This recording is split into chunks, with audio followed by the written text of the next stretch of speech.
লিজা, এই পিচিটাকে টিমে এনেছিস কেন?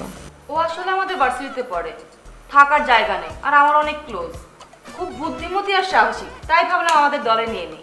রুবিনা তো দল ছেড়ে চলে গেছে, তার জায়গায় ওকে নিয়ে যেতে পারে।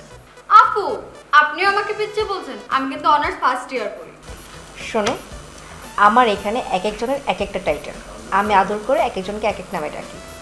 যেমন ধরো, লিজার নাম পেটুক অ্যানাগোন্ডা, আর তোমার নাম হবে পিচ্ছি স্করপিয়ন, মানে খুব বিষধর পিচ্ছি পিচ্ছু। এই যে বিথিকে দেখছো না, ও কোনো কথা বলতে পারে না, কিন্তু কাজে কর্মে ভেরি ফাস্ট, তাই ওর নাম হচ্ছে রোবট বিথি।